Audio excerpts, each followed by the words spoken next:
Gerardo Fernández Noroña, en su calidad de presidente del Senado, criticó duramente a la ministra presidenta de la Suprema Corte y a los ministros que votaron en contra de la reforma judicial que había sido aprobada por ambas cámaras del Congreso.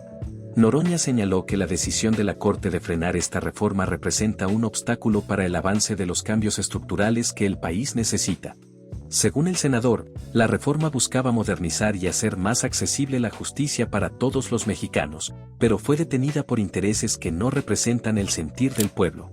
Noroña afirmó que el hecho de que tanto la Cámara de Diputados como la de Senadores hayan dado luz verde a esta reforma muestra un consenso mayoritario en favor de mejorar el sistema judicial. Sin embargo, lamentó que la Suprema Corte, encabezada por Norma Piña, esté actuando como una barrera para el cambio, cuestionando la legitimidad de sus decisiones y el trasfondo de sus motivaciones. Según el presidente del Senado, estas acciones demuestran que ciertos sectores del Poder Judicial no están alineados con los principios de justicia social que promueve la Cuarta Transformación.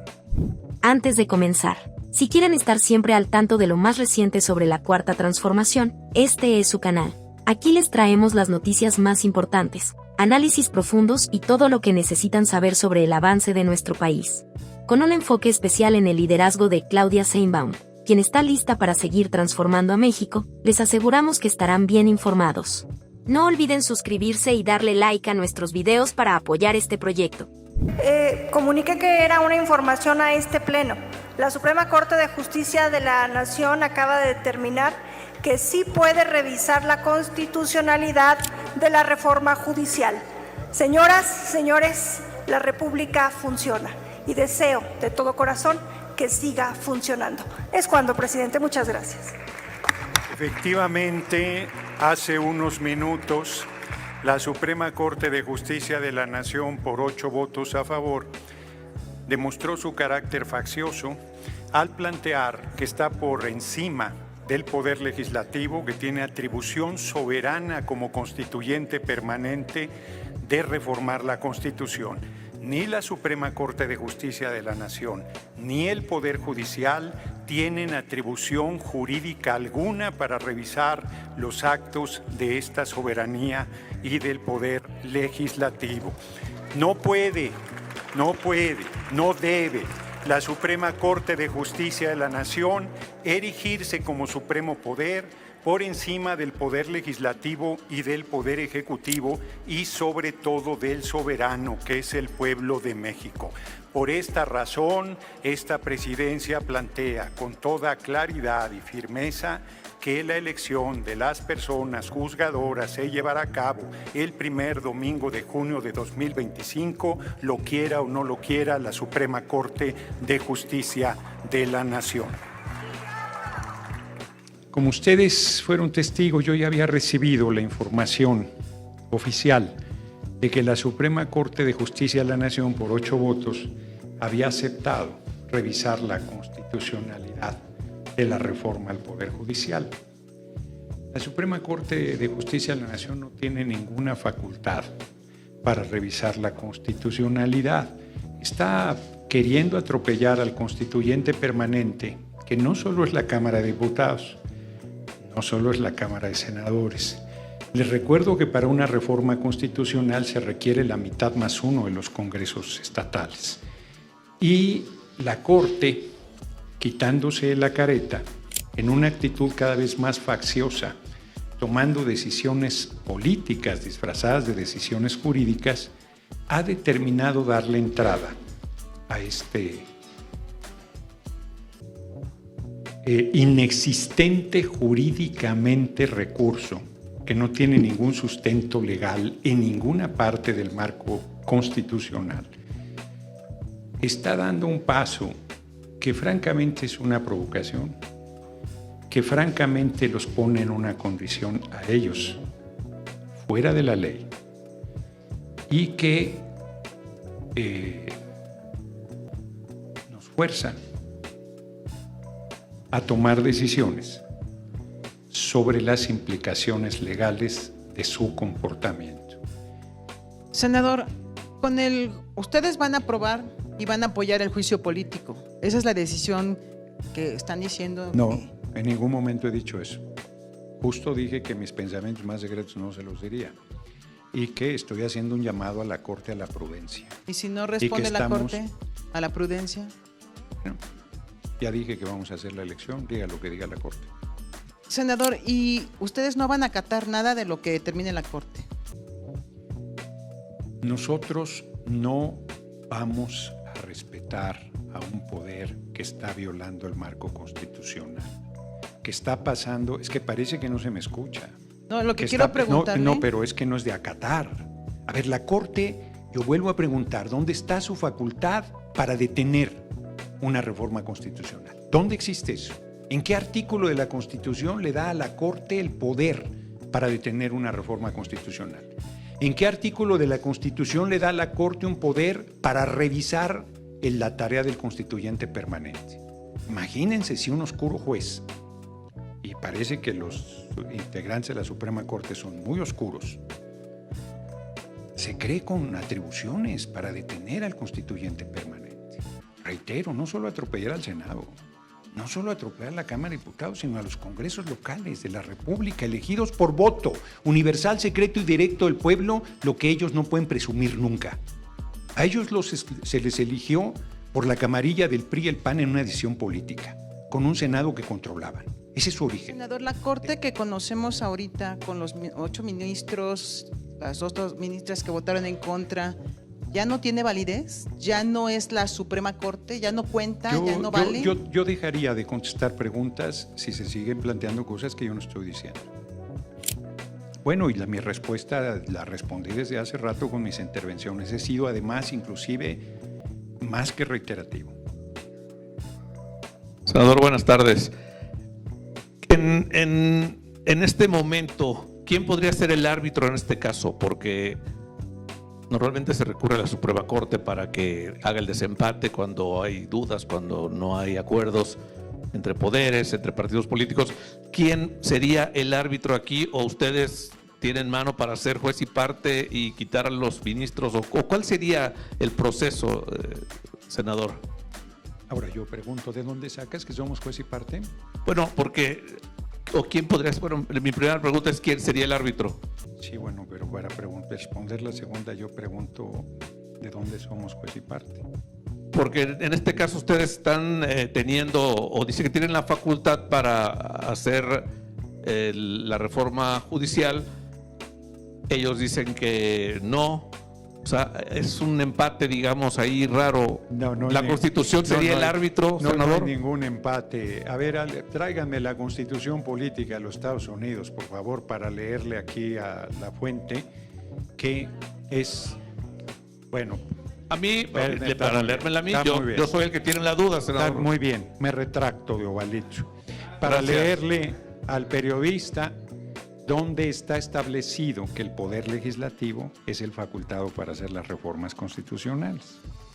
Si me consiguen la Constitución a la velocidad del sonido, por favor. Ándale en el teléfono. Es el constituyente permanente. Inclusive hay requisitos muy claros, que son 2/3 de la Cámara de Diputados, en este caso, que es la Cámara de origen. 2/3, no, esta es toda la Constitución completa, de aquí a que lo encuentro.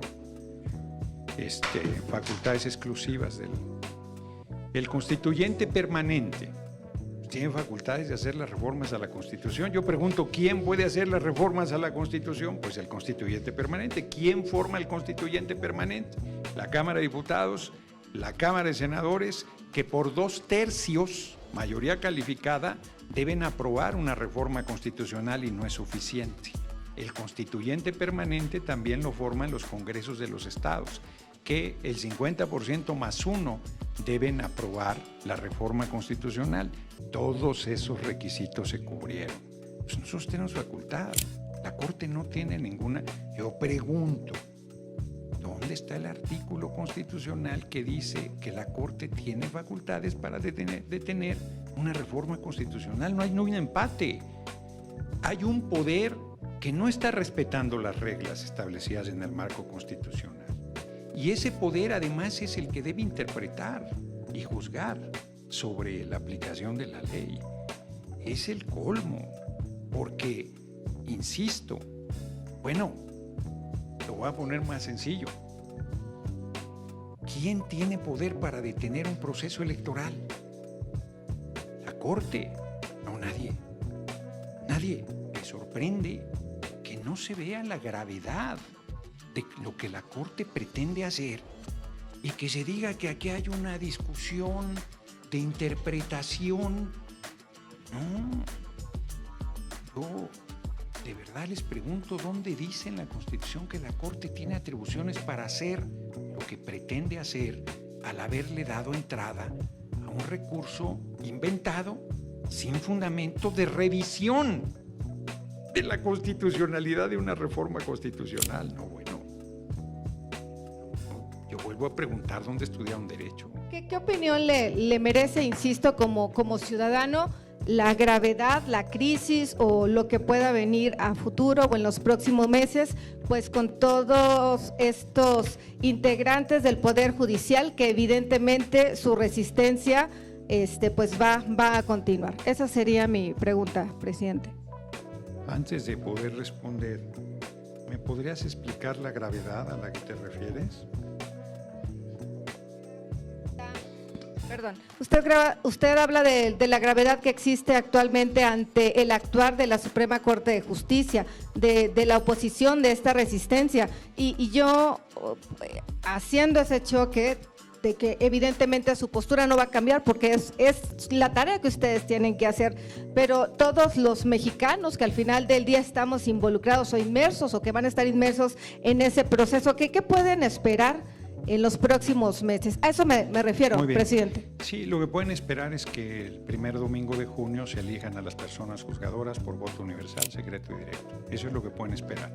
Gracias. Estamos en vivo aquí con nuestros seguidores. Senador, dice Gran Eagle, una inquietud. Dice, Nancy, pregúntale al senador si van a correr a los flojos que están en paro ilegal. Y también aquí otra pregunta de Sara Alegría, no. Dice… A mí me gustaría saber quién está dirigiendo a la señora Piña.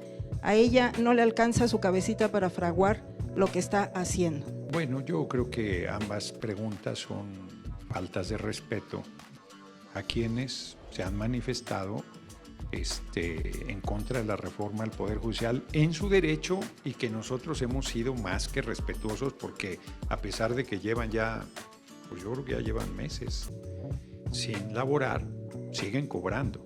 Ya hubiese yo querido cuando era oposición que me hubieran pagado por protestar puntualmente. O sea, eso hubiera sido el paraíso. Pero no.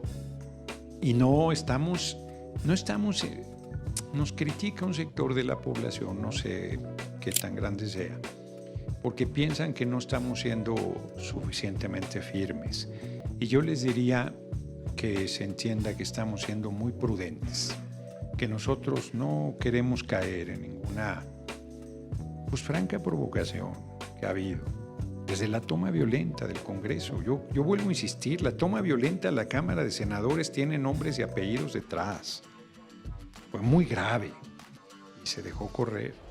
Las agresiones físicas muy graves, esas no se han dejado correr, están los procesos en camino. Pero creo que hoy la Corte está pasando todo límite y todavía está a tiempo de corregir. Y qué bueno esta última pregunta, porque yo quiero recapitular, insistiendo que mi mensaje hoy es un mensaje de llamado a la prudencia, de llamado a la responsabilidad, de llamado al respeto del marco constitucional que hago a la Suprema Corte de Justicia de la Nación. Sí alertando que no vamos a desistir del mandato popular que tenemos de que se elijan las personas juzgadoras, porque además la reforma ha sido aprobada y el proceso electoral ya inició.